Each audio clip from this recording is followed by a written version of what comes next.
Bienvenue, jour pour jour, Ebola à 1 an et 1 jour en République démocratique du Congo. Depuis l'apparition de son 10e épisode, le 1er août 2018, une année depuis, le bilan est lourd. 776 patients ont pu du moins être sauvés sur le 2701 cas enregistrés. Le point avec Patricia Panzou. 1 an déjà depuis que l'épidémie de la maladie à virus Ebola sévit dans la région de Beni-Boutembo. La maladie a déjà fait quelques 1800 morts et depuis peu, elle prend de l'expansion, touchant des zones jusque-là épargnées. Ainsi en est-il de Goma, qui vient d'enregistrer son 4e cas en l'espace de 2 semaines. Cette situation inquiète certains États frontaliers, comme le Rwanda, qui a ce jeudi fermé sa frontière pendant quelques heures. La ville de Bukavu avait hier empêché les bateaux en provenance de Goma d'accoster. La persistance et l'expansion de la maladie a poussé l'Organisation mondiale de la santé de déclarer Ebola comme une urgence sanitaire mondiale.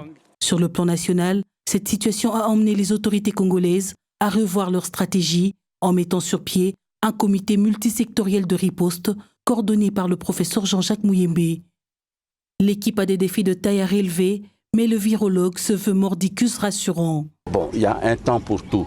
Nous avons passé beaucoup de temps à méconnaître la cause de cette épidémie, à ignorer le rôle du virus Ebola dans cette épidémie. Maintenant, nous disons que c'est une vérité qu'on ne peut pas, n'est-ce pas, cacher. C'est Ebola qui fait tout ceci. Le nombre de cas va baisser parce qu'il y a des mesures que nous avons prises pour que l'épidémie ne perdure pas. Mon rôle ici, c'est vraiment de dire que dans 3 ou 4 mois, nous allons maîtriser cette épidémie et la victoire finale sera la victoire de la population du Nord Kivu et de l'Ituri. Ce changement de leadership a provoqué la démission du ministre de la Santé Oli Ilunga. Une démission qui serait aussi liée à l'utilisation d'un 2e vaccin de 2 doses jugé nocif pour l'être humain selon certaines indiscrétions. Entre-temps, les populations de l'Est à qui on reprocherait les manques de collaboration avec les équipes des ripostes dans certains cas, dénoncent officieusement l'exploitation de leurs minéraux par le fait de la libre circulation. Ce long feuilleton a commencé à fin juillet 2018 à Mangina, à 30 km au sud-ouest de Beni, et s'est peu à peu propagé dans d'autres villes jusqu'à atteindre l'Ituri voisin.